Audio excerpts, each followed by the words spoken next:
உன்னை வந்து சேருகின்ற சில விஷயங்களை நீ மனநிறைவோடு ஏற்றுக்கொள்ளும் பட்சத்தில் அது நன்மையை கொடுக்கக்கூடியதாக இருக்கும்.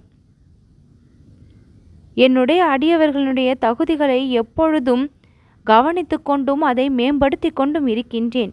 எல்லளவும் உங்களை குழம்பச் செய்யாமல் உங்களுக்கான நன்மைகளை நீங்கள் விரைந்து பெறுவதற்கு என்னென்ன விஷயங்களை உங்களிலிருந்து நான் வெளிக்கொண்டு வர வேண்டுமோ அத்தனை விஷயங்களையும் வெளிக்கொண்டு வர நான் எல்லா உதவிகளையும் செய்கின்றேன். எந்த பலனெல்லாம் கிடைக்க வேண்டும் என்று எதிர்பார்த்து காத்திருக்கின்றீர்களோ அந்த பலனை சிறிதும் குறைக்காமல் ஆன்மீக முன்னேற்றத்தோடு நீங்கள் பெற வேண்டும் என்று அதற்கான வேலைகளிலும் ஈடுபடுகின்றேன். உழைப்புக்கான ஊதியம் உனக்கு கிடைக்க வேண்டும் என்று ஆசைப்படும் உனக்கு எல்லா நன்மைகளும் வந்து சேரும். நேரத்தை சிறிதும் வீணாக்காமல் அதை திட்டமிட்டு வேலைகளை செய்வதன் மூலம் உனக்கான ஊக்கத்தை நீ பெறலாம், அதற்கான உழைப்பையும் பெறலாம், ஊதியத்தையும் பெறலாம். உன்னுடைய மனம் அமைதியாக இருக்க வேண்டும். அதற்கு நீ தியானத்தை செய்ய வேண்டும். தினமும் 10 நிமிடம் முதல் 20 நிமிடம் வரை ஒரு அமைதியான இடத்தில் அமர்ந்து கண்களை மூடி என்னுடைய திருவுருவ காட்சியுடன் கூடிய தியானத்தை மேற்கொண்டால் உன்னுடைய உடலும் மனமும் மிகப்பெரிய ஆற்றலை பெறும். அந்த ஆற்றலானது உன்னுடைய சிந்தனையை, செயல்திறனை மேம்படுத்த வழிவகுக்கும். உன்னுடைய விருப்பங்களை நீரே நிறைவேற்றி கொள்வதற்கான வழியாகவும் அது அமையும். நேர்மறையான சிந்தனைகளை வளர்த்து கொள்வதற்கு அது ஒரு நல்ல வழிகாட்டுதலாக இருக்கும்.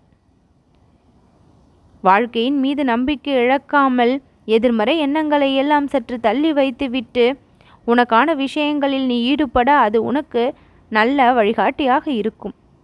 என் நேரமும் எதிர்பார்ப்புகளை வளர்த்து கொண்டு இருக்காமல் அந்த எதிர்பார்ப்புகளை எல்லாம் குறைத்து கொண்டு எல்லா விஷயங்களையும் அடைந்து விடலாம் என்கின்ற நம்பிக்கையோடு நகர்ந்தால் உனக்கான விஷயங்களை நீயே செய்து முடித்து கொள்ள முடியும். சில விஷயங்கள் உன் செயல்களால் சரியான இலக்கை அடைய முடியுமா என்கின்ற ஒரு தடுமாற்றத்தோடு செய்யப்படும் பொழுது அங்கே தோல்வியை சந்திக்க வேண்டிய நிலை உருவாகிவிடுகின்றது. அப்படி அல்லாமல் எதிர்பார்ப்புகளையெல்லாம் குறைத்து கொண்டு உனக்கான விஷயங்களில் நீ மன உறுதியோடு தைரியத்தோடு ஈடுபடும் பட்சத்தில் வெற்றி அடைந்து விடலாம். வாழ்க்கையில் சில விஷயங்களில் மாற்ற முடியாது என்பதை நீ உணர்ந்திருப்பாய். நிகழ்காலத்தில் வாழவும் கடந்த காலத்தை கவலைப்படாமல் கடக்கவும் கற்றுக்கொள்ள வேண்டும். சில விஷயங்களை மாற்ற முடியவில்லை என்றால் அதை ஏற்றுக்கொள்ள வேண்டும் என்று பலமுறை நான் சொல்லி இருப்பதை நீ நினைவில் வை.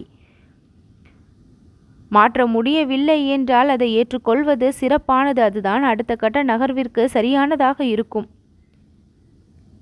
நீ செய்யக்கூடிய சின்ன சின்ன விஷயங்களிலும் மகிழ்ச்சி கொள்ள வேண்டும். நீ செய்யக்கூடிய எந்த விஷயமாக இருந்தாலும் அது உன்னுடைய திறமையிலிருந்து, மன ஒருமைப்பாட்டிலிருந்து வெளிவந்தது. என்னுடைய நினைவுகளுடன் கூடிய வெளிவந்த நிகழ்வாகும் அது. அதை நினைத்து சற்று பெருமைப்பட்டுக்கொள், மகிழ்ச்சியாக இருந்து கொள். ஆரோக்கியமான வாழ்க்கை முறையை தான் இப்பொழுது நீ வாழ்ந்து கொண்டிருக்கின்றாய். ஆரோக்கியமற்ற நிலையெல்லாம் முடிந்து போய் விட்டது. உன்னுடைய உணவானாலும் சரி, பயிற்சி ஆனாலும் சரி, எல்லாமே இப்பொழுது ஒரு மாறுதலை கண்டிருக்கின்றது. உன்னுடைய மனமாற்றம், உடல் மாற்றம் இரண்டும் நல்ல ஆரோக்கியமான வாழ்க்கைக்கு வழிவகுக்கும். என் அன்பு குழந்தையாகி நீ வாழ்க்கையில் வெற்றி காண வேண்டும், முன்னேற வேண்டும், மன அமைதி கிடைக்க வேண்டும் என்று ஆசைப்படுகின்றாய். ஆசைப்படுவதில் தவறில்லை. உனக்கான இலக்கை நீ தெளிவுபடுத்து. உன்னுடைய இலக்கு என்ன என்பதை முதலில் நீ தெளிவாக இருந்தால்தான் உன்னுடைய பயணம் அதை நோக்கி இருக்கும். எதை நீ அடைய விரும்புகின்றாய் என்பதை ஒரு தெளிவான வரையறையோடு என் முன்வை. சிறு சிறு இலக்குகளாக நிர்ணயித்து அதை அடையும் முயற்சியில் நீ ஈடுபடு. எதிலும் இடையறாமல் முயற்சி செய்து பார். அது வெற்றியாக தான் மாறும். உன்னுடைய செயலின் மீது கவனம் வை. எதை செய்கின்றாயோ அதன் மீது ஒரு கவனம் வை. தோல்வியை படிக்கட்டாக வெற்றியின் படிக்கட்டாக மாற்ற முடியும் என்று நம்பு. தோல்வியில் இருந்து பாடம் கற்றுக்கொண்டவர்கள் தான் முன்னேறி இருக்கின்றார்கள். யாருமே வெற்றியை உடனேயே பெற்று விடுவது இல்லை. பல தோல்விகளை கற்ற பின் அந்த பெறக்கூடிய வெற்றியானது ஒரு நிலையான தன்மையை அடைய தகுதியையும் பெறும்.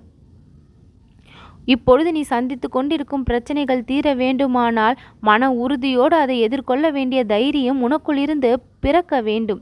சவால்களை கண்டு நொந்து போகாமல் அஞ்சாமல் அதை நேருக்கு நேர் சந்திக்கக்கூடிய மன தைரியம் உனக்குள் இருக்க வேண்டும்.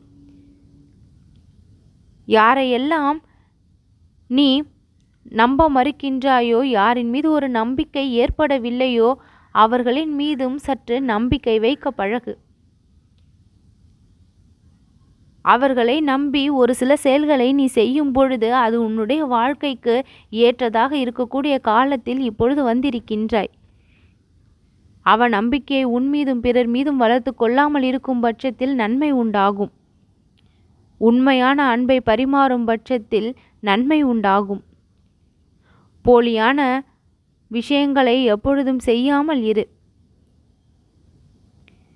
என் அன்பு குழந்தையாகிய நீ உன்னை ஒரு சிலர் மதிக்கவில்லை என்றால் அவர்களின் மீது நீயும் மதிப்பு வைக்காமல் இருக்கின்றாய். என்னையே அவர்கள் மதிக்கவில்லை, நான் ஏன் அவர்களை மதிக்க வேண்டும் என்று சரிக்கு சரியாக நின்று போட்டியிட்டால் அந்த இடத்தில் அன்பு வெளிப்படாமல் பகைமைதான் மேலோங்கும். அந்த நிலை வேண்டாம். எப்பொழுதும் நீ பிறரை மதிக்கக்கூடிய நல்ல குணத்திலிருந்து கீழிறங்கி வராதே.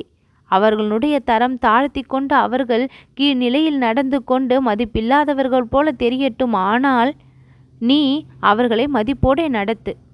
உன்னுடைய சொற்களும் செயல்களும் எப்பொழுதும் எந்த சூழ்நிலையிலும் இனிமை நிறைந்ததாகவே இருக்கட்டும். அன்பு நிறைந்தவனாக நீ இருப்பதில் தவறேதும் இல்லை. அது பெரிய குற்றம் போல இப்பொழுது ஒரு சிலர் வாழ்ந்து கொண்டிருக்கின்றார்கள்.